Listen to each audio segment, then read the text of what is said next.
по TV7 и Нюс 7. Ферма за производство на лешници и трюфели бе разкрита в Новозагорско. Доставчик на дръвчетата, заразени с мицел на летен черен трюфел, е румънската фирма Il Tartufo Alba.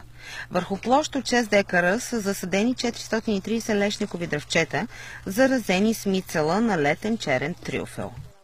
При доставката те си вървят с удостоверява сертификат от университета Тушча Витербо, Италия, също и с фитосанитарен сертификат, за да докажем, че има направен анализ на фиданките и не боледуват и не са заразени.